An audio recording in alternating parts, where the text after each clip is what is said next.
वारकरी संप्रदायाचा प्रचार महाराष्ट्राच्या बाहेर अष्टादश संतांपैकी संत शिरोमणी नामदेवरायांनी दुसऱ्या राज्यात पण केला। आणि त्याच्यानंतर जर वारकरी संप्रदायाचं नाव जर मोठं कोणी केलं असेल तर मराठवाड्यातले संत ज्ञानसूर्य सद्गुरू रंगनाथ गुरुजी परभणीकर।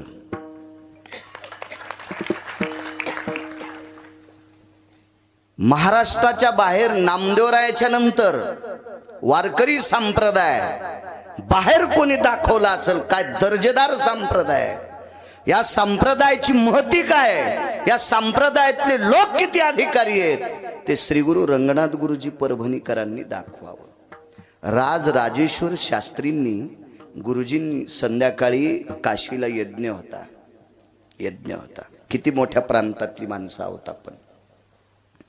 काशीला यज्ञ होता, वय झालं गुरुजींचं, संध्याकाळी लघुशंकेला उठले।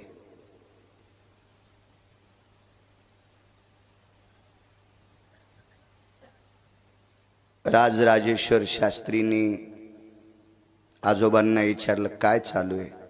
म्हणे यज्ञ चालू आहे। यज्ञात तुमच्याकडे पद कोणतं आहे? राजराजेश्वर शास्त्रीच्या आजोबांकडे कारभारी पद होतं। यज्ञामध्ये होत्या कारभारी, कलावा सोडणारा। आता तुम्हाला प्राणप्रतिष्ठेचे कळल यज्ञ, फक्त ते हुशार लोक असले पाहिजे तर तुम्हाला कळन, नाहीत मायासारखे असल्यावर तुमची रास मिथून मी सांगतो इथून आणि तू ऐक तिथून, तुम्हाला कळणार नाही, कोणालाच कळणार नाही। ते तसे जाणकार लागतील। विठाला विठाला विठाला विठाला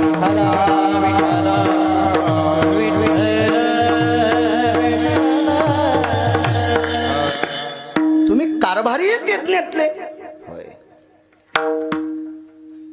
का झोपले नाही अजून? 1 वाजले राजेश्वर शास्त्रीला घरी यायला। राजेश्वर शास्त्री घरी यायला काय वानू आता नपुरे वाणी सांगतोय। आजोबा अजून तुम्ही जागे आहात? अरे काय महात्मा आहे मराठवाड्यातला, महाराष्ट्रातला, काय झालं आजोबा? अरे यज्ञाच्या एका आहुती करता पात्रातलं तूप संपलतं, तर यज्ञकुंडाची एक वीट काढली आणि आसव सुक्त गाल्याबरोबर इटीचं लोणी होते, लोणी, आणि त्या लोण्याच्या आहुत्या पडल्या। राजराजेश्वर शास्त्री म्हटले महाराष्ट्रात असा विद्वान कोण आहे? कोण आहे असा विद्वान? त्यांच्या आजोबांनी सांगितलं, त्यांना रंगनाथ महाराज परभणीकर म्हणतात आणि गुरुजींना नाव तिथून पुढे पडलं बरं का, रंगनाथ गुरुजी परभणीकर हे काशीतून नाव पडलं भगवान दादा। मग राजराजेश्वर शास्त्रीने आजोबाला विचारलं 1 वाजलाय रात्रीचा, गुरुजींची भेट घ्यायची, वेळ आहेस की काय? म्हणे ते झोपले असतील, त्यांचं दर्शन घेतल्याशिवाय झोप नाही। लघुशंकेला उठले, विचारलं आश्रमात गुरुजी कुठे आहेत? झोपलेले आहेत, थांबलेले आहेत। काय कर्म नो गहनो गती, गुरुजीला जाग आली, लघुशंकेला उठले। लघुशंकेला जात असताना बूट घालून चालले होते, राजराजेश्वर शास्त्रीने लोटांगण घातलं। रात्री 2 वाजता ती संत परभणी जिल्ह्यातले, ती संत मराठवाड्यातले, काय भाग आहे आपला। जेते हरीचे दास जन्म घेती, जेते हरीचे दास जन्म घेती, जेते हरीचे दास जन्म घेती, जेते हरीचे दास जन्म घेती। पवित्र कुळ पावन प्रदेश, जेते हरीचे दास जन्म घेती, जेते हरीचे दास पवित्र कुळ पावन प्रदेश, जेते हरीचे दास जन्म घेती, जेते हरीचे दास जन्म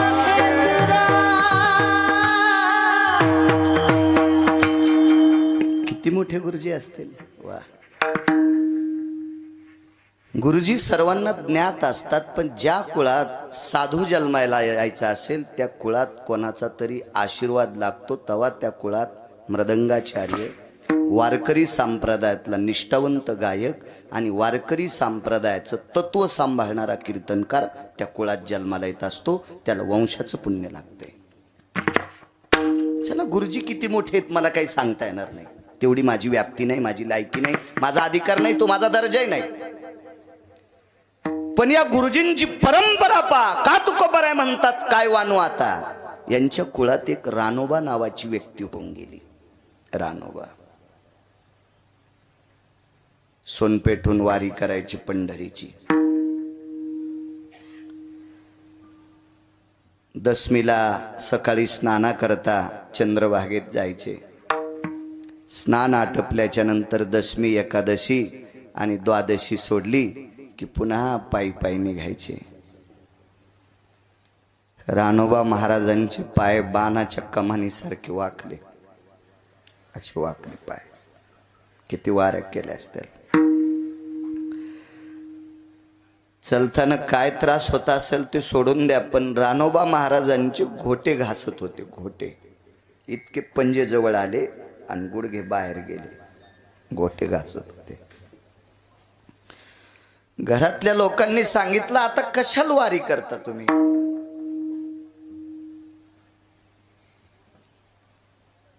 रानोबा महाराजांनी सांगितलं, अरे वारीसाठी माझा जन्म आहे, वारीसाठी. हो, आता काही तुम्ही मला नकार देऊ नका, जाऊ देत जा. वारीहून आल्याबरोबर 4 दिवस उठायचे नाही. इतके पाय सुजलेले असायचे, पायाला वर्ण पडायचे. पण कधी त्यांनी घरच्यांपाशी अशी व्यथा मांडली नाही. पाय दुखतेत रे, आमकं होतं रे, तमकं होतं रे, काहीच नाही. त्याला माहिती, त्यांना माहित होतं आपण म्हणलं की आपल्याला पुन्हा नकार करतील, जाऊ नका म्हणतील. ठीक आहे.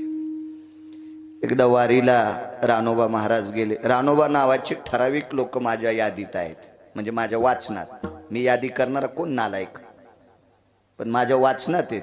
त्याच्यापैकी रानोबा नावाची एक वारकरी होते. त्या वारकऱ्याला पंढरपुरातल्या मालकांनी चोखलेला अर्धा आंबा त्या वारकऱ्याला भेटला. हे रानोबा वारकरी सोयराबाईचे सासरे होते. मंगळवेढ्याचे मालक श्रीमंत चोखोबाराय यांचे वडील होते. आणि जन्माला आल्याबरोबर ज्यानं भजन केलं त्यांचे आजोबा होते. काय नाव होतं बापू? उपजता कर्म मेरा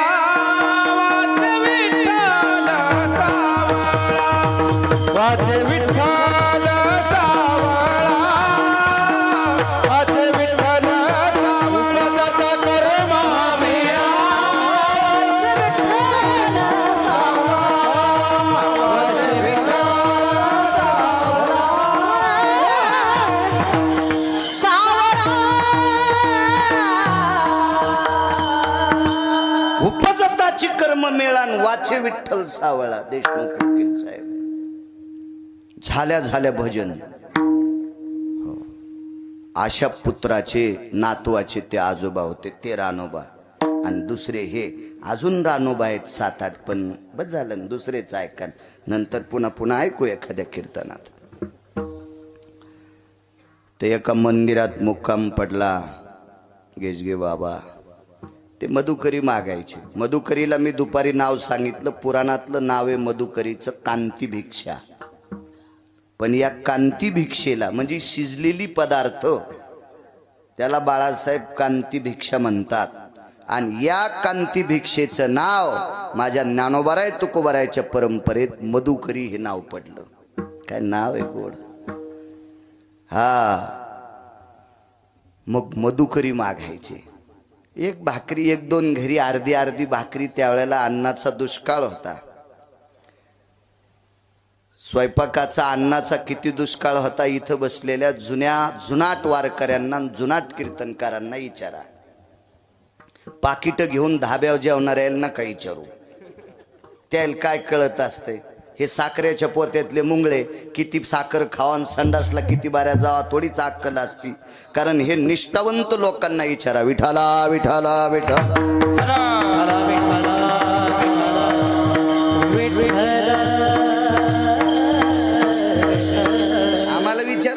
आम्ही वाऱ्यातले लोक आहेत. वार जाऊनी म्हणजे बरं आहे.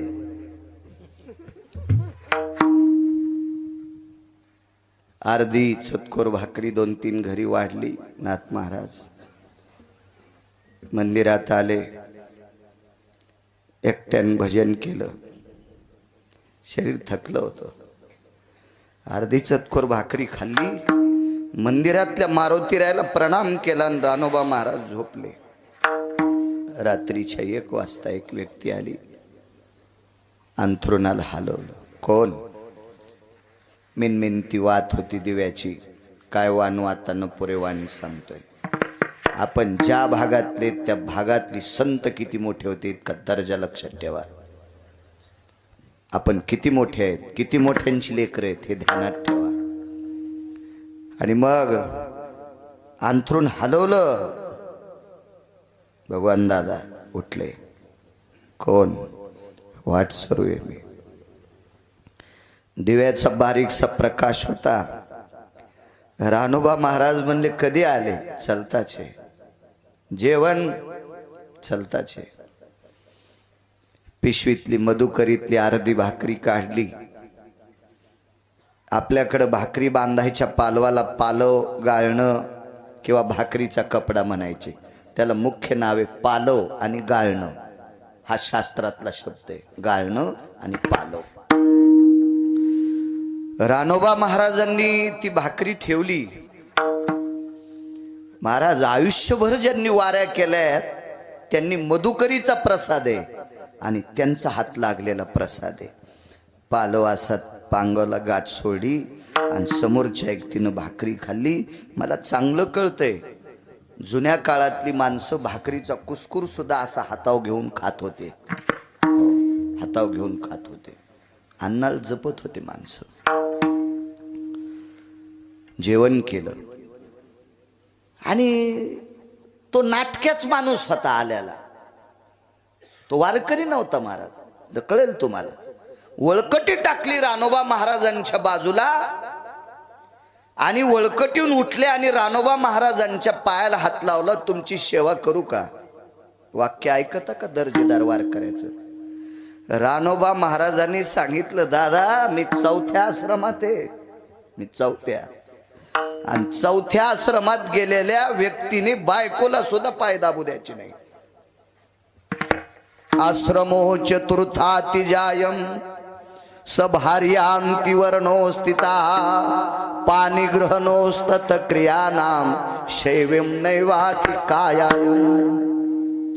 हे काय नालायकच वाक्य, मोठ्यांचं वाक्य. मी 4था आश्रम स्वीकारला रे.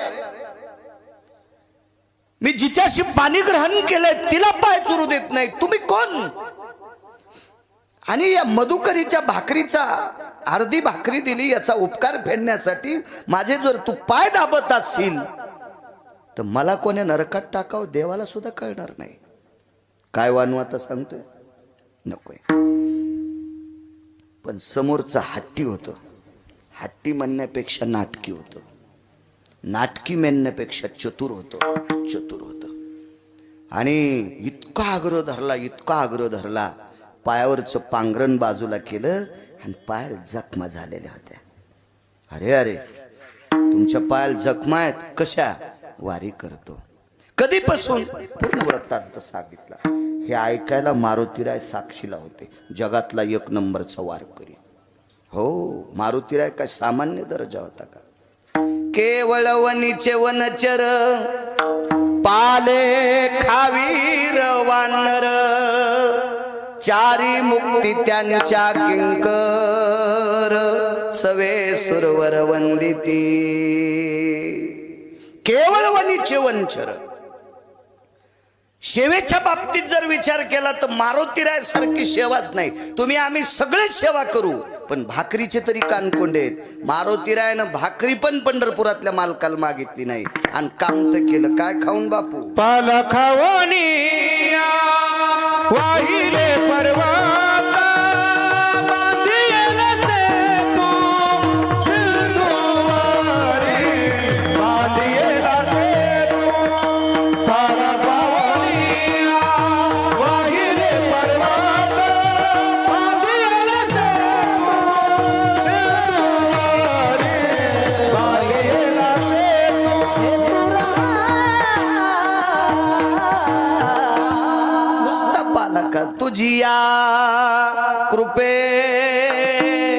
तरुवराती फुले. हे देवा, तुमच्या कृपेनं ही तरुवर फुलतात त्याचा मी पाला खातोय. पाशेवा ते मारुतीराय साक्षी लगेच घे बाबा. आणि या वाटसरूनच सांगितलं, महाराज माझ्याकडे एक औषधी आहे, ही तुमच्या पायाला मी चोळतो, तुमच्या जखमा नीट होत्याल. रानोबा महाराजांनी सांगितलं, दादा जी औषधी असेल त्या द्या, तुमचा उपकार होईल. मी अजून 4-2 वर्ष वाऱ्या शिल्लक करीन, द्या ते औषधी मी चोळतो. पण वारकरी गेजगे बाबा लय हट्टी होतं ते. ते म्हणला किती बाऱ्या हात पुढं घ्यावा, किती बाऱ्या माग घ्यावा, आणि किती दाबून चोळावा, किती आधार चोळावा तुम्हाला कळणार नाही. आणि तुम्ही जर कमी अधिक केलं तर तुमची त्वचा जाईन, ते मला चोळू द्या. ते पंढरपुरातलं होतं. बाप होता जगाचा, तो बाप सामान्य माणसाच्या रूपात आलेला. आणि रानोबा महाराज ऐकायला तयार नाहीत. समोरच्या व्यक्तीने सांगितलं, महाराज तुम्ही वारकरी आहात, लावू द्या ना औषध. औषध लावल्याबरोबर राजे हो एका सेकंदात जखमा दुरुस्त. आता ते रानोबा महाराज होते. आपला संप्रदाय चमत्काराचा नाही पण साक्षात्काराचा आहे. आपला संप्रदाय साक्षात्काराचा आहे, चमत्काराचा नाही. आमक केल्यावर तमक होतंय, रुमण्यान हाणायला पाहिजे त्याला. विठाला विठाला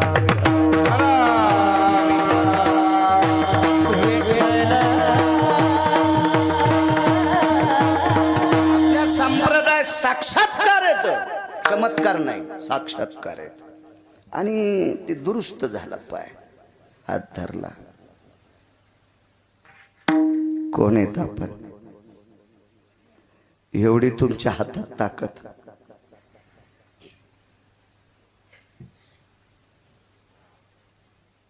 काय एवढी ताकद तुमच्या हातात कुठून आली? काय साधन आहे? मनगटत धरलं, प्रगट झालं रूप. साष्टांग दंडोत केला देवा तुम्ही. हो, तुमच्या वारीची साधना फळली. ती एवढी तपाला गेली की त्याचा बोजा माझा झालाय माझ्या डोक्यावर. ब्रह्मांडाचा धनी तो संती केला ऋणी, हे कर्ज आहे माझ्या डोक्यावर. आणि ते फेडण्यासाठी, तुमच्या पायाच्या जखमा दुरुस्त करण्यासाठी आलो. आणि महाराज एक करू का आता? आता पायाच्या जखमा नीट झाल्यात, तुमचे वाकलेले पाय सरळ करू का? किती वेळ लागेल भगवान दादा देवाला पाय सरळ करायला? किती वेळ लागेल? पण ऐका महाराज, ऐका दर्जा वारकऱ्याचा किती मोठा होता. रानोबा महाराजानं सांगितलं, देवा माझा पाय सरळ काय करशील? तुम्हाला 20 वर्षाचं पोरग करशील हे मला कळतंय रे. पण माझे पाय जर तू सरळ केलेस ना देवा, माझ्या गावात सगळ्यात जास्त तुझ्या दर्शनाला येण्याऐवजी माझ्या दर्शनाला लोक जास्त येतील. बुवाबाजी करीत नव्हते, ते वारकरी असते. बुवाबाजी नकोय, ते वारकरी असते. देवानं सांगितलं, ऐका महाराज तुमचं पाहून बरीच लोक वारी करतील. नकोय देवा, नको रे नको. देवा अख्खा मराठवाडा माझ्या पाया पडायला येईन रे. आणि तो मराठवाडा पाया पडायला आल्याच्या नंतर मला थोडासा गर्व होईल आणि मी तुझ्याकडे येण्यासाठी इसरल. देवा नकोय रे नकोय. देवा माझ्या जखमा नीट केल्यास, आता माझे पाय सरळ करू नकोस. दर्जा किती मोठा रानोबा महाराजांचा. रंगनाथ गुरुजी किती मोठे असतील ते भाग सोडून द्या, पण त्या कुळातले रानोबा महाराज किती मोठे होते, ज्यांच्या पायाच्या जखमा दुरुस्त करण्यासाठी जगाचा पाप येत होता. कारण देवाला कामाला लावायची ताकद या मराठवाड्यातल्या संतांची आहे. म्हणून देहुतले मानवानी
महाराजांचा.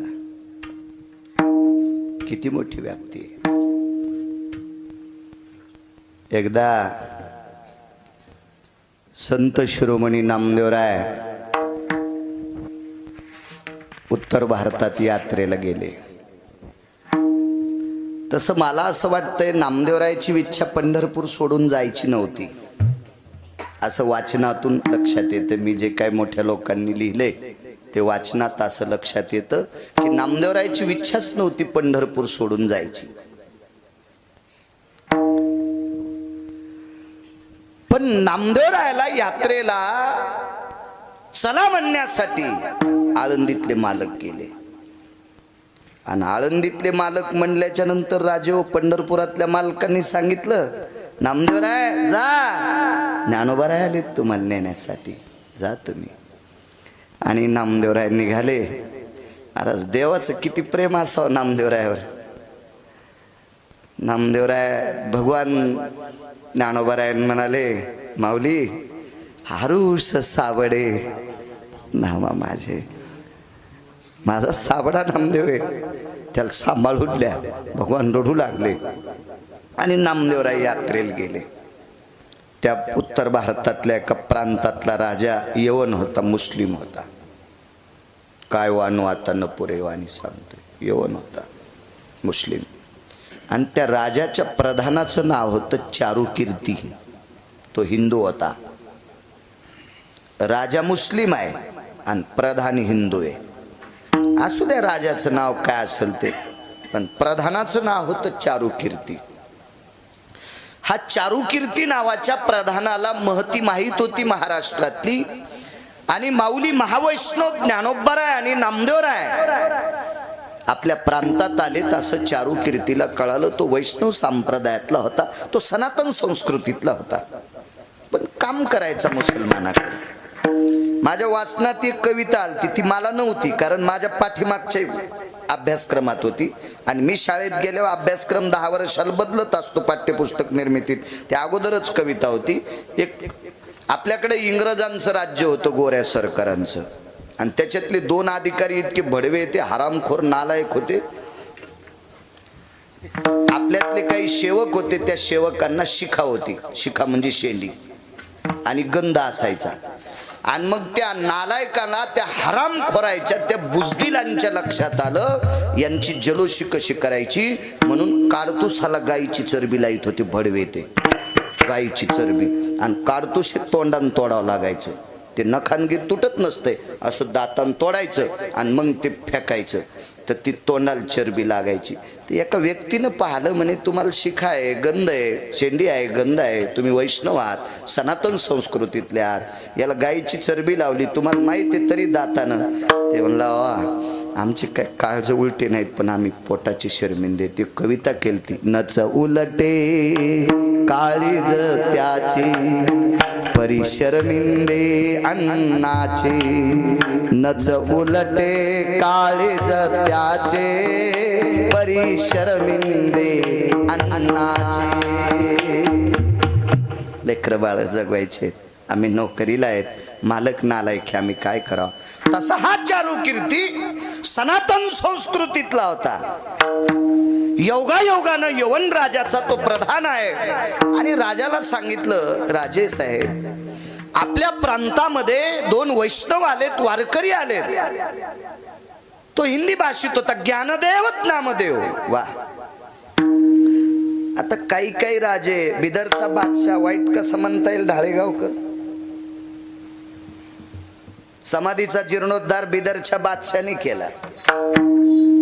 पुन्हा एक सांगतोय, संत शिरोमणी नामदेवरायाचं लग्न त्याच राजाने केलं, त्याच्या अगोदरच्या. हा पुढचा काळ झाला, तो 700 वर्षापूर्वीचा काळ होता. म्हणजे सगळ्याच जातीत माणसं वाईट असतात आणि सगळ्याच जातीत माणसं चांगले असतात. मला जात दाखवा बरं वकील साहेब, त्या जातीतली माणसं दारू पित नाहीत. औषधाला तर गवसायची नाही. सगळ्या जातीत हरामखोर माणसं आहेत आणि सगळ्या जातीत चांगली माणसं आहेत. म्हणून कोणाला शिव्या द्यायचा प्रयत्न करी जाऊ नका, रट्टे खातात. विठाला विठाला विठाला विठाला.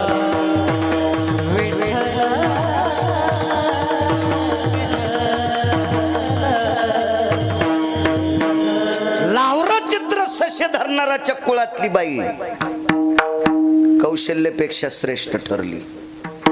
लावरा चित्र ससे धरणाऱ्याच्या कुळातली बाई यशोदेपेक्षा श्रेष्ठ ठरली. आणि लावरा चित्र ससे धरणाऱ्याच्या कुळातली बाई विलासबुवा देवकीपेक्षा श्रेष्ठ ठरली.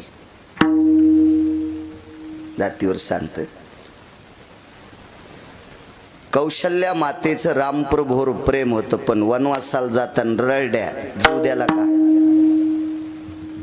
ररड्याच ना फक्त, त्याच्या रडण्यानं भिंती रडत होत्या. इतकं आपण पाहिलं. चला, भगवान कृष्ण परमात्मा यशोदेकडे गोकुळात नेऊन ठेवत असताना देवकी ररड्या. नाथबाबा प्राण सोडा का? नाही. भगवान बाबा सोडा का प्राण? नाही. यमुनेच्या डोहात चेंडू बुडाल्यावर यशोदा रडत होत्या, पण पुढे सरकल्या का? मागे मागे सरे पाऊला पाऊली माग सरकत होती, पुढे सरकली का? नाही. बरोबर. यशोदा सामान्य आहे का? गंगाखेडचे आई साहेब सांगतात, धन्य यशोदा ती माय दाशी जनी वंदी पाय. अधिकार होता आई साहेबांचा. या तिन्ही दर्जेदार माता, पण यांच्यापेक्षा कोटीपटीनं श्रेष्ठ ठरली शबरी. प्रभू रामचंद्राच्या पायाच्या जखमा पाहिल्या, पायदोहाच्या निमित्तानं. विचारलं, देवा जखमा कस काय? म्हणले, पितृ आज्ञे करता बिना चपलाचा फिरतो, सहनच झालं नाही आणि पायावर देह ठेवला. तिचे येणे जाणे संपले, खुंटले. तिचे येणे जाणे खुंटले. देवाच्या पायाच्या वेदना पाहिल्यावर तिला प्राण ठेवा वाटत नाही. तिनं उत्क्रमण केलं आणि प्राण त्यागून टाकला. कसं वाईट म्हणता तुम्ही? नाही. सजन नावाचा खाटीक आज अयोध्येतली मूर्ती ज्या पाषाणाची, त्या पाषाणाला शालिमार पाषाण म्हणतात. हा पाषाण गंडकी नावाच्या गंगेत असतो. पंढरपुरातल्या मालकाला शाप प्रदान झाला आणि मालक पाषाण होऊन पडले आणि त्या पाषाणाची मूर्ती आहे. त्या पाषाणाच्या मूर्तीला तुळशीच्या पानाचा नैवेद्य असतोय आणि त्या शालिग्रामाचा पाषाण तराजूत ठेवून एकीकून मास टाकून एकीत होता सज्जन नावाचा खाटीक. सज्जन कसा या लागे मास. चला, मग हा चारुकीर्ती नावाचा प्रधान ज्यांच्याकडे होता तो राजा वाईट आहे असं म्हणता येणार नाही. चारुकीर्ती प्रधानाचा ऐकून तो राजा बाहेर आला, रथात बसला, सारथी सोबत आहे, चारुकीर्ती प्रधान सोबत आहे. आणि चारुकीर्तीने पायावर डोकं ठेवलं आणि राजाने दोन्ही हात छातीवर टेकले. त्यांच्याकडे पायावर डोकं ठेवण्याची पद्धत नाही. ज्याचा त्याचा धर्म आहे. आपण कशाला हिचकायचं? फुकट कळण शेंडी वळवळ काय घेणं आहे का आपल्याला त्याच्यावर? अगं मला एक जण म्हणला, मुसलमान पित्र घालीत नाहीत, मग त्याचे पित्र मग तू सुनता कर. काही गरज आहे का आपल्याला ह्या कुटाण्यावर? मला सांगत काही काही संबंध आहे का आपल्याला? ते नाहीत घालीत. अरे त्यांच्या धर्मात सांगितलं नाही सोमळ्या. आपल्याकडे सांगितलं आपण मोठ्यांचं अनुकरण करायचं. हा संप्रदाय कोणाच्या बापाची जहागिरी नाही. हा संप्रदाय वेद प्रणीत आहे. हा संप्रदाय शास्त्र प्रणीत आहे. हा संप्रदाय मुख्यतः पुराण प्रणीत आहे. पहावे पुराणी विचारोनी. आणि हा संप्रदाय ऋषी प्रणीत आहे. हा संप्रदाय मुनी प्रणीत आहे. मोठाले ज्या रस्त्याने गेले त्या रस्त्याने आपण जायचंय. आपल्या मनाची माकडं नाचवायची नाही. विठाला विठाला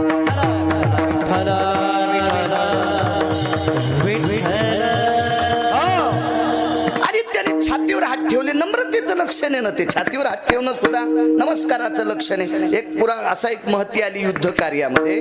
द्वापार युगातला एक प्रसंग होता.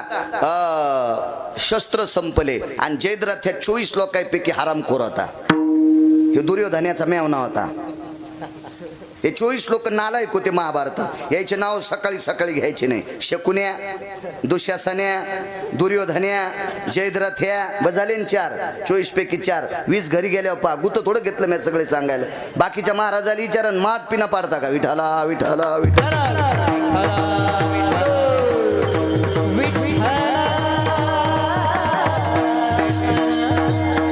शस्त्र हातातलं संपलंय. लात मारली. हातातलं शस्त्र संपल्यावर वरी हात करणं नम्रतेचं लक्षण. छातीवर हात ठेवणं बप्पा नम्रतेचं लक्षण आहे. किराताचं पोरग प्रभू रामचंद्रान मारलं. चूक केली ती बरं. वशिष्ठाच्या कोर्टात केस टाकली होती आणि मालक चुकले होते. ह्या चुकीमुळं तर मायन बाप सोडून 11 वर्ष 53 दिवस दुसरीच्या घरी राहावं लागलं. सुख ही पंढरपुरातल्या मालकाला सहन होत नाही तर आपण कोण्या बेसरामाची फुलं आहेत. विठाला विठाला विठाला.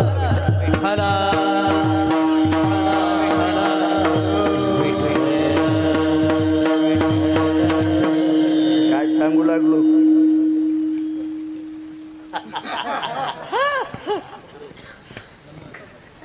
नम्रतेचं लक्षण. वा.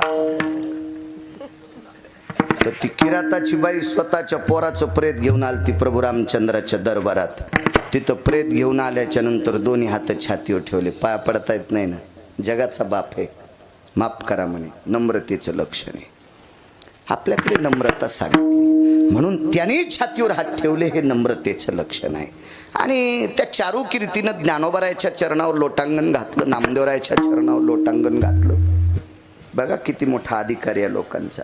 दोन सांगतो मुद्द्यात मुद्दे. माऊली महावैष्णव ज्ञानोबरायाने तहान लागल्याच्या नंतर एका विहिरीला पाणी लावलं. मला वाटतंय तो खूप उचंबळाला. तव गडगडीत कुंवा उदके ओसंडला. तव गडगडीत कुंवा उदके ओसंडला. कल्पांती खवळला सिंधू दैसा. सिंधू दैसा कल्पांती खवळला सिंधू दैसा.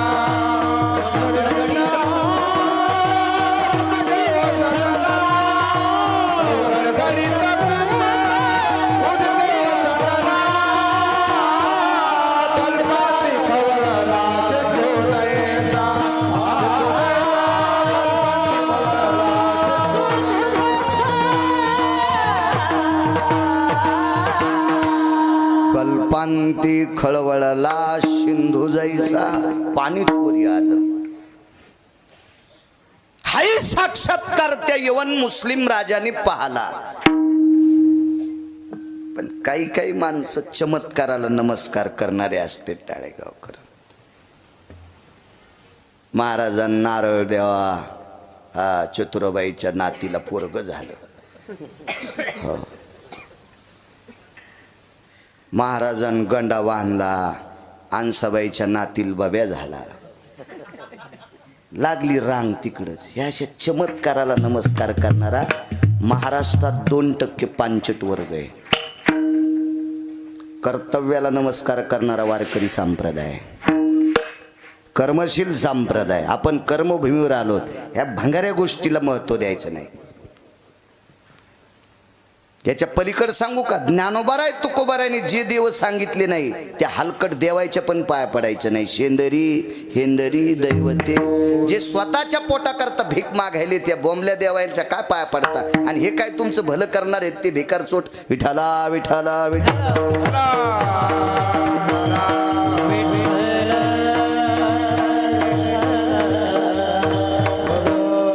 तसा त्या राजाच्या यवन मुसलमान राजा त्याच्या लक्षात आलं. एक महात्माजीने बोले हे रील काय म्हणतात हिंदी भाषेत.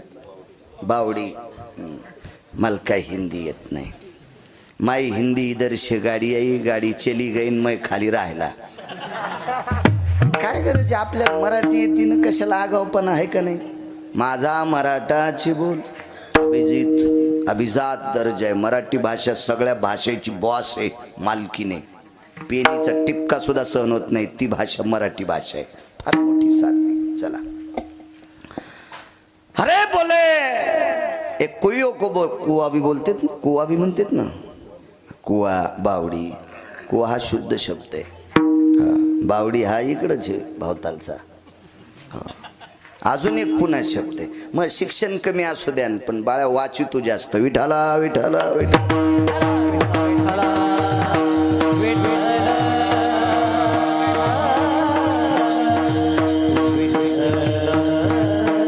जाऊ द्या. हिंदीत कुवान बावडी, मराठीत काय म्हणते तिरीला. ते नाही सांगायचं. पुढचं सांगायचं दुसरं. हा हा हा. चिरिया कोण घाली पदा मात्रा ते ठेली. बारवपणा पावली तीच हो. अष्टमात्र्यातल्या 4 मात्र्यातल्या 14 मात्र्यातल्या कोणावर येते तिला 12 म्हणतात.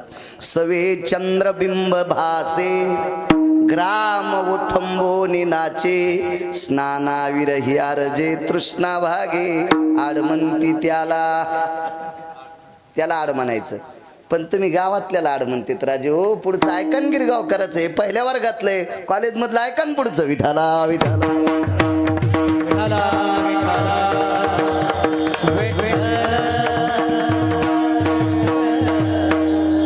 असू दे. आता पुन्हा पाहू दुसऱ्या कीर्तनात. तुम्ही पुन्हा म्हणताल तुला येतच नाही इकून पिना पाडायचे मग. आपलं शिका.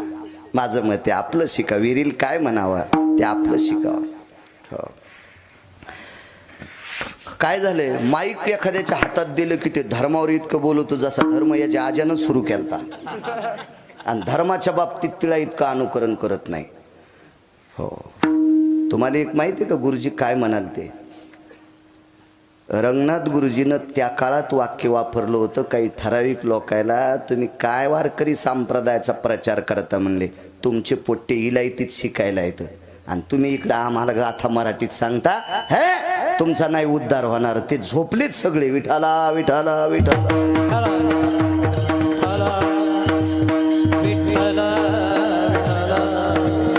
आपल्या प्रांताचं वैभव आहे. मराठी भाषा फार मोठं नाविन्य. चला असो. मला विहिरीला पाणी लावलंय. हे महात्माजी हे काय करते? तेवढ्यात ते गुराखी गाई घेऊन चालला होता. आता राजा म्हणल्यावर त्याला सांगितलं धरा ती गाय धरली नाही. एका तलवारीतच 2 तुकडे. शरीर एकीकडं डोकं एकीकडं. नामदेवरायला कस तरी वाटलं अरे अरे आपल्या समोर जिवंत गाय कापलेली पाहिली. आपलं काय पाप होतो आलं. चारुकीर्ती जवळ आले आणि सांगितलं म्हणले महात्माजी ते मराठीतही बोलायचं. नामदेवरायला हिंदी येत होती. अभंग फार आहेत नामदेवरायचे भरपूर. हो. काय झालं? काही नाही. ही तुमची परीक्षा आहे. काय परीक्षा आहे? ऐका राजाचं. राजानं सांगितलं अब महाराष्ट्र के संत है जी बोले ए गौ माता जिंदी करतो बोले. नामदेवराय म्हणले त्याच्यात काय ताण घ्यायचा. कधी करताल? वेळ सांगितला.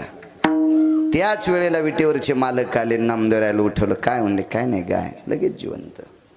सामान्य साक्षात्कार आहे. साधा साक्षात्कार आहे का? हा साक्षात्कार आनंद आश्रमामध्ये उत्तर भारतामध्ये कबीरजींच्या कानावर गेला आणि कबीरांनी उत्तर भारतात नामदेवरायाचा वारकरी संप्रदायाच्या बाबतीत महती गायली. तिथले आचार्य पंडित शास्त्री वेदांतिक पुराणिक हे सगळी लोक मग पंढरपूरला निघाले. त्यावेळेला आपल्याकडे शास्त्रींची संख्या फार कमी होती. आता आपण नशिबवान आहेत. आता आपल्याला भरपूर शास्त्री येतं. हो खूप खूप शास्त्री. पण माझ्या जन्माच्या अगोदर महाराष्ट्रात 3च शास्त्री आले. जगन्नाथ अण्णा पवार तुकाराम महाराज महामुनी आणि प्रल्हाद शास्त्री दैठणकर. त्याच्यात आपण इतके नशिबवान आहेत. त्याच्यातले एक शास्त्री आपल्या मराठवाड्यातले भगवान दादा प्रल्हाद शास्त्री. काय गोडवा. आता आपण खूप नशिबवान आहेत की आपल्याला खूप शास्त्री बघायला भेटतात. तो काळ अवघड होता. हे पाय हे लय रगील माणूस हो. काय करावं तरी मी सांगत असतो गुपचिक बसा. पण काय करावं आता विठाला विठाला विठाला.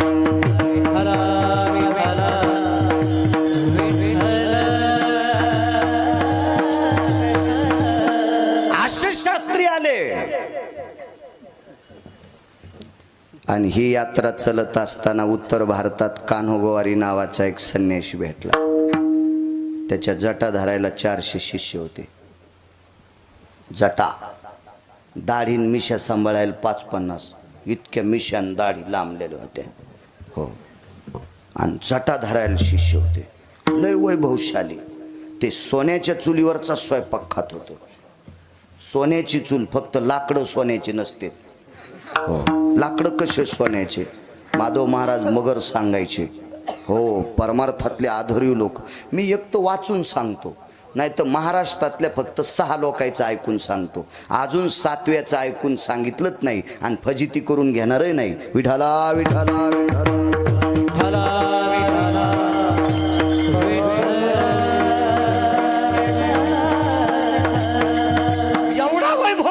महात्मा होता, ज्याचं पात्र सोन्याचे, ज्याची चूल सोन्याची, भांडे सोन्याचे, भगुने कडची उलथनं सोन्याचे, कुंड्या सोन्याच्या, तांबे सोन्याचे, एवढा मोठा वैभवशाली. कहाँ जा रहे? बोले पंडरी जा रहे. कौन है? बोले पंडरपुर में ज्ञानदेव नामक संत है, नामदेव संत है.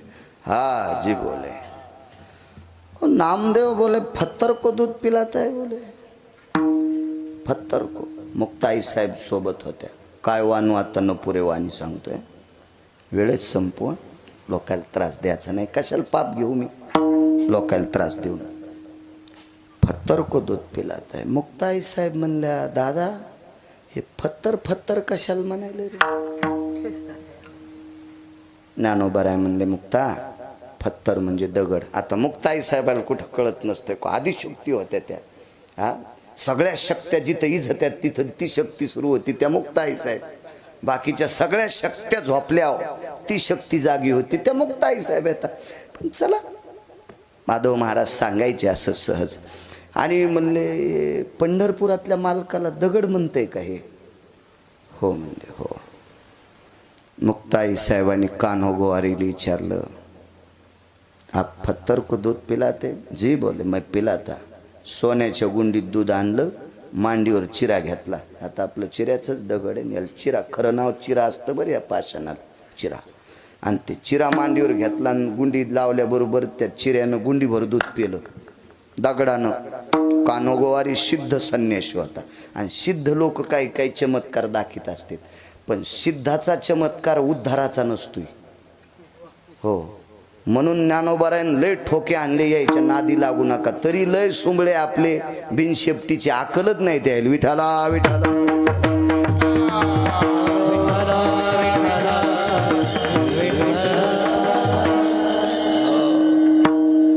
एका साधूनं 29 वर्ष घातले तोंडातून जाळ काढायसाठी. तोंडातून जाळ काढा 29 वर्ष. हो. आणि स्वामीराम भेटले. स्वामीराम म्हणजे 1949 ते 51 एका पीठाचे शंकराचार्य होते ते. स्वामीराम शंकराचार्य होते 1949 ते 51. आणि त्यांनी भेटले म्हणले, काय साधना 29 वर्षामध्ये 10 वर्ष घातले ना, आता साधना प्राप्त केली. मी चूल पेटितो. केल्याबरोबर इस्तूच बाहेर पडला. आणि स्वामीराम म्हणले, किती वर्ष घातलेस? 10 वर्ष गेले. म्हणले 29 वर्ष झाले, आता साधना तपाला आली. मी आता एका आदल्यातच इतकी साधना तप केली. म्हणले आदल्यात? आणि मग डबी केवढ्याला असेल ती? कवडी, दमडी, खडका, आदला, लालपई, ढबल पैसा, याच्यातच असं ना ती एक डब्बी काढायची पेटी. माझ्या लहानपणी 10 पैशाला होती, 5 पैशाला होती. तर त्या काळात काय असेल स्वामीरामांच्या काळात? मग 29 वर्ष झालं तू साधना करून तोंडातून जाळ काढी. तू मी आदला खर्च केल्यावर अख्खा कशाला म्हणतील गावन घेऊन निरी सांगायला लागलो. हो, लाखो मेनेने फुकायची ताकद माझ्या डब्बीत आहे. मग या सिद्धीच्या क्रिया, सिद्धी लावी कोण तया, अशा काही चमत्कार असते, चमत्कार.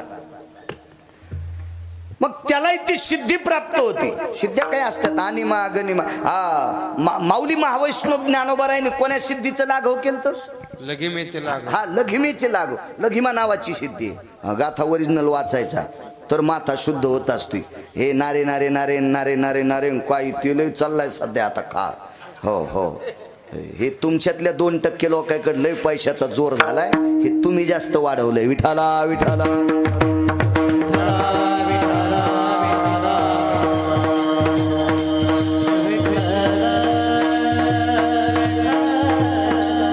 चुकीच्या मार्गाने कमवलेल्याचे पैसे चांगल्याला कधीच जात नसते, ते भंगिरेलाच जात असते. हे बी लक्षात ठेवत जा.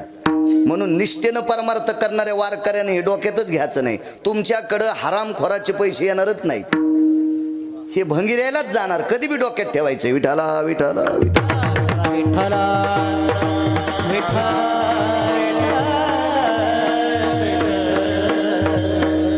मुक्ताई साहेबांनी ते पाहिलं. बाकीचे सगळे लोक म्हणले, बापरे, पत्थर को दूध पिलाता है, पत्थर को दूध पिलाता है. मुक्ताई साहेब बाहेर आल्या. ज्ञानोबारायांनी बरंच ताळलं होतं, पण आईसाहेब थांबल्या नाही.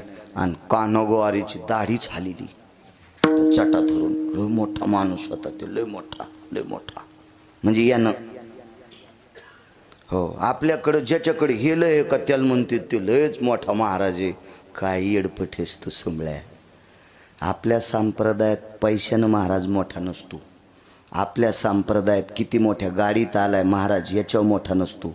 आपल्या संप्रदायात आचरणावर महाराज मोठा असतो. विठाला विठाला विठाला.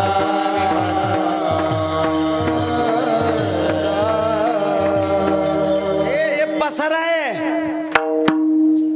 विलास महाराजानं 50 मजली मठ बांधला तरी ते मठ काय, ते मठ आहे. ते सगळ्यात मोठी शक्ती आचरणाची. हा. आणि तुम्ही गाड्या घोड्यावर जर महाराज मोठा म्हणत असतील तर तुमच्या परिसरात मला शेतकरी दाखवा बरं. त्याला 12.5 लाखाचं जनरेटर आहे. ऐक माऊली बाळू आहे, पाहिला शेतकरी? वकील साहेब तुम्ही पाहिला का? मला 4.5 लाखाचं घ्यायचंय तर हवा चालली.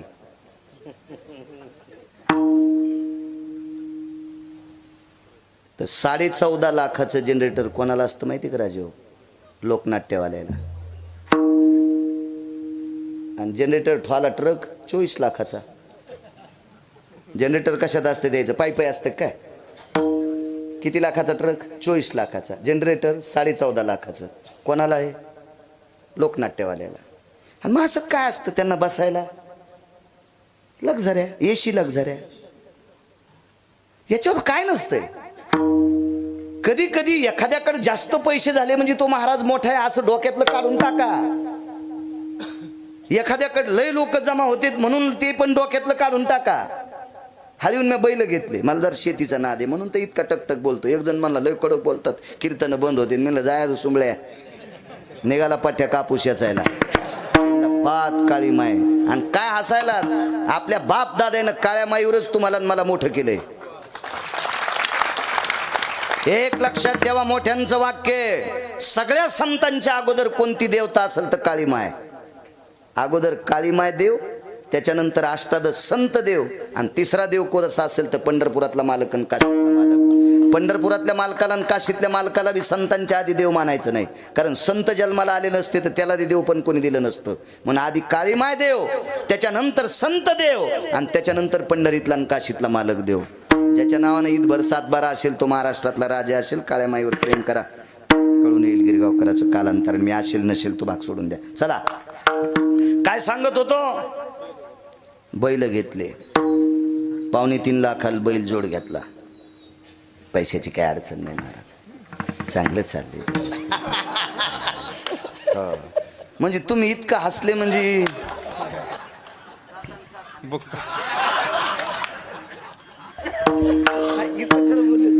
नाही. मी कुठंच बोल, मी प्रत्येक कीर्तनात सांगतो मला पाईप आहे. मला दाबून सोडून गप्पा हाणायचा नादच नाही. आमची इथे एक बाई गावरान तुपात चपात्या खात होती. काय खाल्लं जिजी तर काय नाही, कुटके खाल्ले. सकाळच्या मसळच मेली. देव म्हणला तुपात चपात्या खातीन, कुटके म्हणाली, मसळच मेली. मग चांगलं चाललंय, मी कशाला कुथू? मालकाची कृपा आहे, सगळं चांगलं चाललंय, गोड चाललंय पद्धतशीर. तुम्ही घरचं खाता तरी सुखी आहेत. मी महाराष्ट्रातल्या किती गावातलं तूप खाल्लंय तरी कुथायलो. आणि नियम मला इंच भर जागा ठेवायचा नाही लाल करायची. आहे का नाही? किती आहे का नाही? महाराज लोकांनी कुथायचंच नाही, आपण अद्याप नाही. चला 2.25 लाखाचा बैल जोड आणला. खाला काय त्याला? मका असेल, कडूळ असेल, गजरा असेल, कडबा असेल, पेंड असेल, पण कुठं? बांधून बांधून. आणि देवाला सोड्याला कठाळ्या. देवाला सोड्याला कठाळ्या काय खातो? कोणाची मका. मग काही काही नशीबवान कठाळे येत. तशी एखाद्याकडे लय पैसे आहेत म्हणून ते कठाळ्या समजायचा. तुम्ही कशाला स्वतःला लहान समजिता? पाळलेल्या बैलाला साधं समजित असते तर? अरे पाळल्याला बैल व्यसनीच्या आणि मुंगशाच्या चौकटीतला आहे. आणि देवाला सोड्याला कठाळ्या मुंगशाच्या आणि यशनीच्या पलीकडचं आहे. ते तुम्हाला आवताला धरता येत नाही, चिखल तुडवायला आणता येत नाही. हे लयच झालं तर लांबून हात जोडी जा, जवळ गेल्यावर फाटक्यात दात पाडीन. विठाला विठाला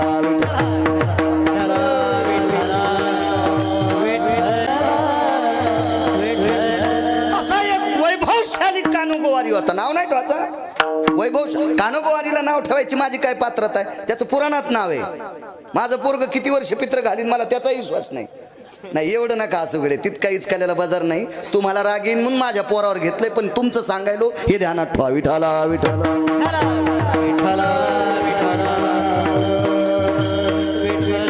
मुक्ताई साहेब म्हणले अरे झिपऱ्या, अशा दगडायला दूध तर आमच्या परिसरातलं कोणी पाजीन, पण पंढरपुरातल्या उभ्या दगडाला दूध पाच, मग तू या खडावा पुसायचं काम मी करीन. ते तितकं ठसलं. कानोगोवारी भूषणात आलं. पंढरपूरला शिबिर ठोकलं. रावट्या गिवट्या त्या काळात ठोकल्या. शिष्याला सांगितलं मंडईतून दूध आणा. 550 गवळी आमके तमके जवळ बोलिले. काय लिटर दूध घ्यायचं, पण बिना धारवाण्याचं दूध, म्हणजे पाणी न टाकलेलं दूध. सोन्याच्या गुंड्या 100-200 दूध. हरेच भरले तिथं. ती सोन्याची गुंडी त्याच्यात बुडिली. दूध पाजण्यासाठी कानोगोवारी निघाला. नामदेव पायरीपर्यंत, आता जी नामदेव पायरी चोखोबारायची समाधी, तिथपर्यंत कानोगोवारी ह्या शिष्यमंडळन ते थाटन ते वैभवन ते अशी ती गुंडी सोन्याची. लोक बघायला अशी. त्या काळात काय अशी गर्दी नव्हती. 550 लोक म्हणजे लय गर्दी वाटायची. आणि पण तात्विक लोक होते. कानोगोवारी कानोगोवारी उत्तर भारतातला महाराज आहे, उत्तर भारतातला महाराज आहे. आणि ती सोन्याची गुंडी पाहणं, देवाला दूध पाजणारे, देवाला दूध पाजणारे. पंढरपुरातल्या मालका इतका गुंड जगात कोणी नाही. हे वायरच वारणार, टाटरच वारणार, ह्या गुंडाडायचं काय असतं? हे पैपच वारणार, कोणाचे कापसच वारणार. हे गुंडाड तर काही कुठं पडे ते काय नाही. ते किती मोठा गुंड आहे माहिती आहे का? जगात 6 गुंड जन्माला आले. 6 गुंडापैकी 1 नंबरचा गुंड होता रावण, ज्याची 1 चौकट इकल्यावर 13 बाऱ्या खासदार. कोणाची मायवेली त्याच्या विरोधात फॉर्म भरायला. अशा 7 कोटी चौकटी होत्या त्याच्याकडे. आणि एवढ्या मोठ्या गुंडाला दुपारी 2:18 पंढरपुरातल्या गुंडानं आणलंय. आता किती नंबरचा गुंड येतो? तर तुमच्या मायासारख्याला तर चालता चालता फुकीन न देऊ. तो सामान्य आहे का? आणि ते फुगिऱ्याला मोजित नाही. तिळ मात्र जरी होया अभिमान, मेरू तो समान भार देवा, मोजित नाही ते.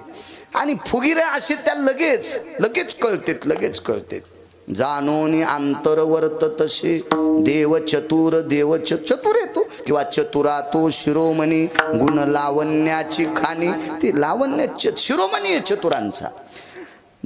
चोखोबारायच्या समाधीची जी जागा आहे तिथपर्यंत तो कानोगोवारी महाराज आले. आता जी नामदेवरायांची समाधी आहे पायरीला, त्या पायरीवर पाऊल टाकल्याबरोबर दूध थोडंसं कोमट झालं. कोमट लेकराला पाचते तास कोमट झालं. आणि कानोगोवारीने विचार केला, अंगार नाही, अग्नि नाही, हे तो गरम हो रहा है बोले. ते हिंदी होते ना ते. कस काय गरम व्हाले म्हणे दूध. आता पुढे गेल्याच्या नंतर डाव्या हाताला साक्षी गणपती बाप्पा येतं. हो, मालकाच्या दर्शनाला किती गोड चाललाय ते लय सूक्ष्म डोळ्यानं पाहते. गणपतीचे डोळे बारीक असतात. हो, आणि सूक्ष्म डोळ्यानं पाहते. किती लफंग्या, किती नालायक हे, किती हरामखोरे, त्या डोळ्यानं पाहतेत गणपती बाप्पा. आणि आता उजव्या हाताला जाताना एक समाधी, जळोजी मळोजी नावाच्या अधिकाऱ्यांची समाधी. आणि पुढं त्यांनीच बांधलेलं ते मंडप. आणि गरुड खांबाच्या अलीकडे एक खांब होता. त्याला गरुड खांब नाही, एक पार होता. त्या पाराला गरुड पार म्हणतात. आता तो पार नाही शिल्लक ठेवला, तो कधीच गेला. जुन्या लोकांना फक्त ती सांगतात तो गरुड पार होता.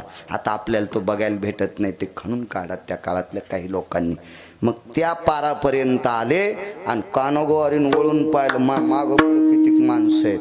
आणि तितकं पाहिल्याबरोबर समोर मालकाला बघितल्याबरोबर मालकानं अग्नी सांगितलं, ह्या फुगिराच्या हातानं मला काय करायचं नैवेद्य. अग्नीन प्रवेश केला आणि दुधात उचंबळलं दूधन वाफा आल्या. इतका हात भाजला की पहिल्याच गुंडीला कानोगोवारीचं कातडं चिटकून गुंडी खाली, हाताची त्वचा चिटकून गुंडी खाली. हर लाव, पैशाला कमीत नाही. और दूध लाव, गंगा लाव, जाती नाही ना हात में, लाव बोले लाव. पुन्हा एक गुंडी आणली. आणि ती गुंडी हातात घेतल्याबरोबर इतकी तापली की मास चिटकून खाली गेलं. अशा 25 गुंड्या, 25 125 लिटर दूध, 5 लिटरची एक गुंडी. नुसत्या कांड्याचे हाडत दिसू लागले, लाहा लाहा लाहा लाहा करू लागलं. असे हलवावत दुखू लागले, दाढी हलू लागलं आणि दाढीनं वारं घालू लागलं. कानो गोवारी असं दाढीनं, बोकड्याची दाढी हल्ल्याने असं वारं घालू लागलं ते. हो. मुक्ताई साहेब म्हणल्या, लय मस्ताडा होता होय, दगडायला दूध पाजित होता. हे उभा दगडतोय, हातानं दूध पेत नाही.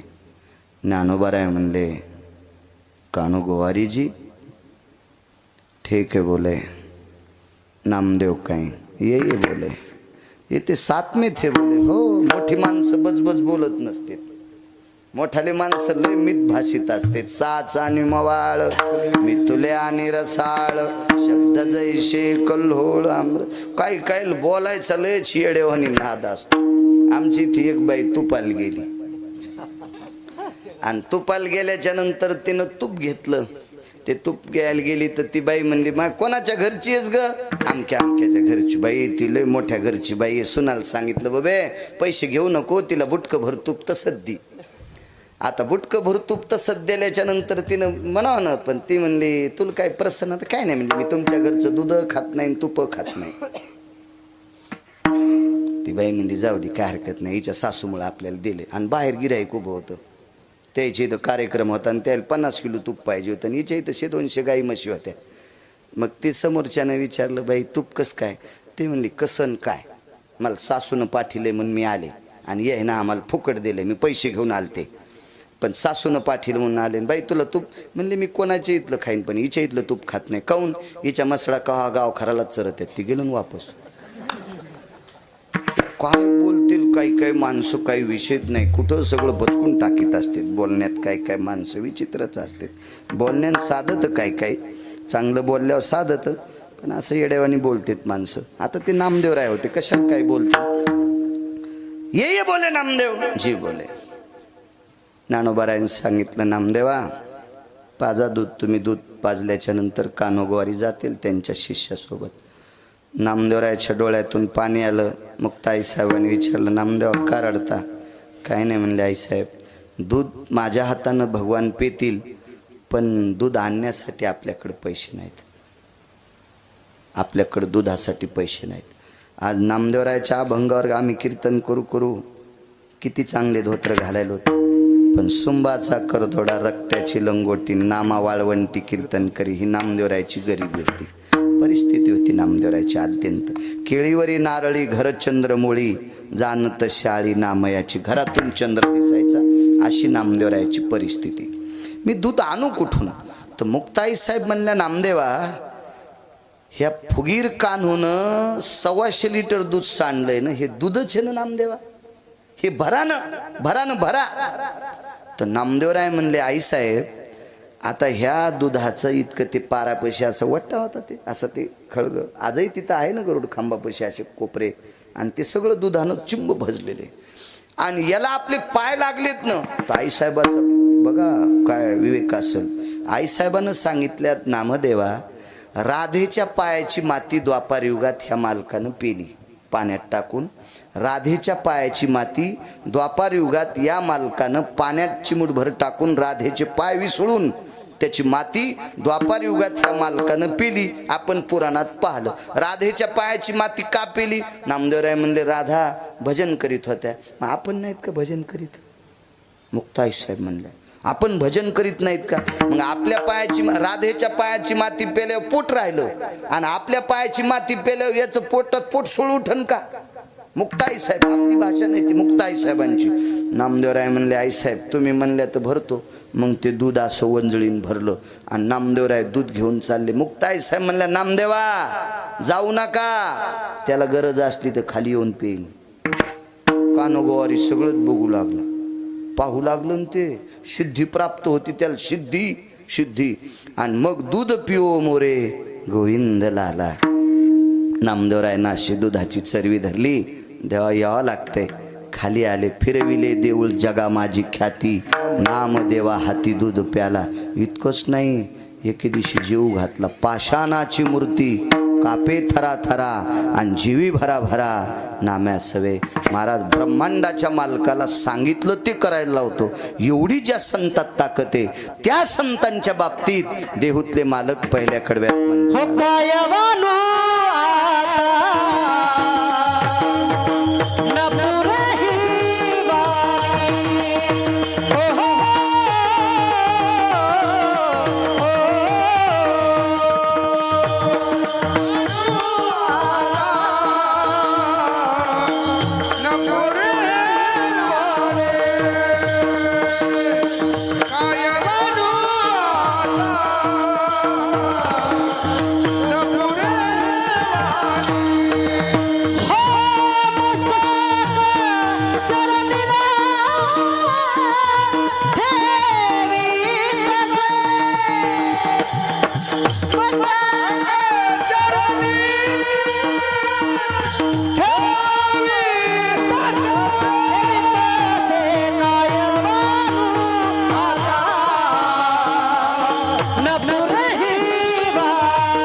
सद्गुरु मोतीराम महाराजांचं गोडसं अधिष्ठान, त्यांच्या मूर्तीची प्राण प्रतिष्ठा आदरणीय विलासजी महाराज गेजगी मोठ्या श्रद्धेने इथं करतात. महाराज ज्या साधूनं आपल्या प्रांतातली सगळी लोक आध्यात्मिक क्षेत्रात आणली त्या सद्गुरु मोतीराम महाराजांचा काय मोठा दर्जा असेल महाराज, काय मोठी व्याप्ती असेल, काय टोक असेल. आणि अशा पवित्र संतांचं अधिष्ठान इथे आदरणीय विलासजी महाराज करतात. महाराज तुम्हाला कोटी कोटी धन्यवाद. परिसरातल्या प्रांतातल्या सर्व सद्भक्तांना जाता येता सद्गुरु मोतीराम महाराजांचं दर्शन होतंय. महाराज ही देवमान्य संत आहेत, ही संतमान्य संत आहेत, नुसती जगमान्य नाहीत, ही देवमान्य लोक आहेत. आणि अशा महात्म्यांचं अधिष्ठान या पवित्र आश्रमावर विलास महाराज करतात. महाराज तुम्हाला कोटी कोटी धन्यवाद. प्रांतातल्या लोकांनी सुद्धा सात्विक, सदाचारी, पुण्यशील, पावन वारकऱ्यांच्या पाठीमागे राहिलं पाहिजे की जे धर्माचं काम करतात, धर्म उंच नेण्याचं काम करतात.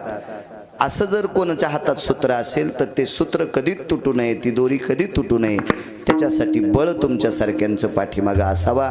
या परिसरातल्या सर्व जनतेला विनंती करतो. मृदंगाचार्य आदरणीय बाप्पा सुद्धा आहेत, त्यांनाही धन्यवाद प्रणाम. या परिसरातलं जुनाट गायन क्षेत्रातलं व्यक्तिमत्व आदरणीय भगवान महाराज विसातकर, आदरणीय नवीन तरुण तडफदार कीर्तनकाराच्या यादीमध्ये मोठे आदरणीय आमचे नाथ महाराज आहेत. प्रमाण आटोकाट ज्यांना गोडशी अशी पाठ आहेत असे उत्तरेश्वर बापू वांगीकर आहेत, ज्यांच्या आवाजाची बुलंद तोफ आहे असे आमचे आदरणीय श्रीराम महाराज पांचाळ आहेत. त्यांच्या बाजूचे गटांगरेकड महाराज आहेत. मस्तक माझा पायावरी या वारकरी संतांच्या परिसरातून बऱ्यापैकी आलेल्या श्रोते जनार्दनांच्या चरणी साष्टांग प्रणिपात करतो. महाराजांनी सांगितलं रोज गावातली लोक भरगच्च अन्नदान करतात. महाराज त्या अन्नदात्यांना सुद्धा कोटी कोटी धन्यवाद. राजे हो, संत शिरोमणी नामदेवरायांचा एक अभंग आहे, उदक दाने सदा सुखी अन्नदाने दृढायुषी. आपल्या विहिरीचं, आपल्या बोरचं, आपल्या मोटारीचं पाणी जर कोणी पेत असेल तर त्या घरातल्या लोकांना सुख प्राप्त होते. आणि आपण कमवलेल्या द्रव्यातल्या पैशाचं प्रसाद अन्नदान जर कोणी घेत असेल तर त्या घरच्या लोकांना दृढ आयुष्य प्राप्त होत असते. आणि त्यातली त्यात अन्नदान केल्यानं तर आयुष्य प्राप्त होतच, पण जिथं सद्गुरु मोतीराम महाराजांचं अधिष्ठान आहे, जिथे सद्गुरु मारुती महाराज असतील, सोपान काका असतील, आदी करून या सर्व संतांचं अधिष्ठान आहे, अशा संतांच्या अधिष्ठानावर केलेलं अन्नदान पांडवाच्या यज्ञाला लाजविल इतकं मोठं अन्नदान आहे. हो, कारण कपोतकल्पित नावाच्या साधूने दुसऱ्याच्या खळ्यावर वेचलेलं धान्य, खळ्याच्या पाळूवर, खळ परसडीच्या बाहेर, परसडी कळतीन ज्यांच्या पॅन्टीवाल्याला नसती कळत परसडी, तुम्हाला कळते का?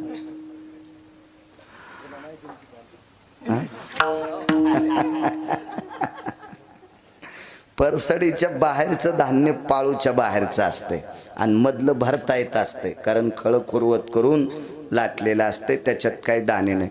हे बाहेरचे दाणे कपोतकल्पित नावाच्या साधूने वेचायचे आणि तुळशी वृंदावनापाशी 3 पानगे करायचे, एक देवाला ठेवायचं, एक गंगेत सोडायचे आणि एक गाईला द्यायचे. आणि हे एक पानग देवापसलं ते स्वतः घ्यायचे. गाईच्या बाबतीत फार मोठं सांगितलं.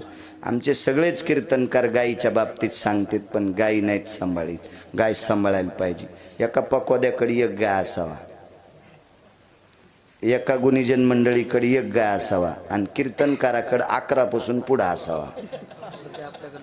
हा बस झालं, म्हणजे तुम्ही काही याच्यातून मुक्त झाले.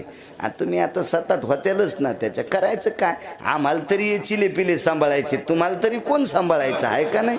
केलं पाहिजे तुम्ही. आपण लोकांनं जर गायी सांभाळल्या तर बऱ्यापैकी पुण्य वाढेल. गायीच्या बाबतीत फार मोठी ताकद आहे. सांभाळायचं. माईवरण, गाईवरण, बापावर सगळ्याला बोलता येते. सांभाळता कोणाला येते? बोलता कोणाला येते? तमाशातल्यान तरी तुम्हाला कुठं शिव्या दिल्यात? त्याने कुठं शिव्या दिल्यात? बोलण्यापेक्षा बोले तैसा चाले त्याची वंदावी पावली. याच्या पलीकडे सांगू का? सांगे परी वागे त्याशी थोर मानावे आणि सांगे परी न वागे त्याशी चोर मानावे. की बोले तरी करणे कठीण. वा वा वा. त्याच्याकरता गायी असा. इथेही गायी असल्या तर सद्गुरू मारुती महाराजांना, सद्गुरू सोपान काकांना, गुरुवर्य सद्गुरू मोतीराम महाराजांना फार आनंद होईल. कारण कोट्यवधी रुपयाचं घर शुद्ध करण्यासाठी वास्तुशांतीला एक गाय बांधित असते, तर हे परिसर पवित्र करण्यासाठी गायीची किती ताकद. महाराजांकडे 2 गायी आहेत. वा, धन्यवाद, चांगली गोष्ट आहे. हो, असो. असं पवित्र हा कपोतकल्पित नावाच्या साधूनं दाणे येसलेन देवापुढचा नैवेद्य स्वतःला घेतला. तितक्यात एक कुत्री आली आणि कुत्र्याचा स्वभाव असतो खाणाऱ्याच्या हाताकडे पाहणं, तोंडाकडे पाहणं, असं खालीवरी मान करीत असतो. कुत्रं खाली हात केला की खाली पाहतं, वरी घास केला की त्याला भूक लागते. म्हणून तर जेवताना कुत्रं जवळ नसावा असा पुराणाचा सिद्धांत आहे. त्याचं कारण सांगतो. चिंच खाणाऱ्या माणसाच्या जवळ उभं राहिलं की तोंडाला पाणी सुटतं आणि कुत्र्याच्या जवळ बसलं की, जेवत बसलं की त्याच्या तोंडाला पाणी सुटते आणि त्याच्या तोंडाची लाळ खाली पडली की विज्ञानाच्या भाषेत त्याच्या लाळीमध्ये रॅबीज असतात आणि पुराणाच्या भाषेत त्याचं वेगळं नाव आहे जंतूचं. ते मग घरी गेल्यावर वाचा. आता टाईम संपला नाही का नाही? शिजल्यावर जाळ घालणं म्हणजे वरण करपून जात असतं आहे का नाही? शिजल्यावरही जाळण वाया जावायचं मूळ कशाला आपण जाळ घालायचं? 11 10:30लाच संपवायला पाहिजे होतं. काय लगे मीटर जळालं तुमचं आहे का नाही?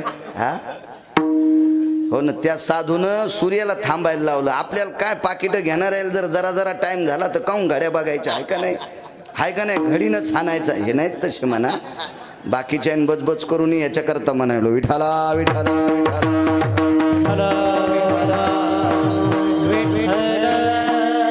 तुम्हाला एक सांगू का? कीर्तनात चाल म्हणून बसणं गौहत्या समम पापहा, तितकं पाप कोणतंच नाही. कीर्तनकाराला 2 बी अभंग पाठ नसू द्या, तुम्ही त्याला काय नालायक समजायचं तर समजा, पण कीर्तनकार ज्या जागेवर बसून कीर्तन करतोय ती जागा नामदेवरायांची आहे. आणि त्या नामदेवरायाचा जर कोणी अपमान पाकिट घेऊन करीत असेल तर मला तरी वाटतंय त्याचा संसार वरून नाही पेटायचा, खालून पेटन. मी नाही सांगत, मोठ्यांचं वाक्य सांगतोय. माझी पात्रता सुद्धा नाही. मी मोठ्या लोकांचं ऐकून सांगतोय. आपल्या संप्रदायात बऱ्यापैकी असा घाणेरडा प्रकार चालू आहे. हे मोबाईल व्हॉट्सअपच खेळते. अरे लोकनाट्यातली लोक सुद्धा एका तिळा इतकं चूक करत नाहीत. कीर्तन चालू असताना व्हॉट्सअप खेळतो, अख्ख्या जीवनाचं व्हॉट्सअप होऊन जाईल. तू लोकांना चॅटिंग करतो, अख्खं घर तो चॅटिंगमध्ये जाईल. मूर्खपणाचं टोके. संप्रदायाचे नियम येतं. चला मला बसून कीर्तन करावं लागतं, हेच माझं एखाद्या जन्मातलं पाप असेल म्हणून बॉयलजेन तुटलाय. तितकं सुद्धा मला दुःख वाटतं की आपलं वय नाही आपल्याला बसायचं. पण चला वाचिलं तीही मालकाची कृपा म्हणावं लागेल. काय सांगत होतो? कपोत ते कुत्र्याचे ते रॅबीज म्हणून जवळ लय लोकांच्या घरी लय कुत्र्याला आखली नाहीत, कुत्रे कुठं बसवा.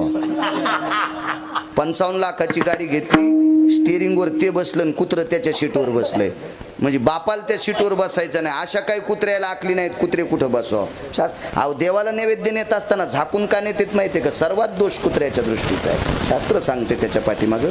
आणि ते खाली पडलेल्या लाळीवर जर पाय पडले ना तर ती लाळ सर्वत्र घरात पसरत असते म्हणून कुत्रं. आणि कपोतकल्पित नावाचे साधू जेवत असताना अन्नदान करणाऱ्याची ताकद सांगतो इथल्या संस्थांवर.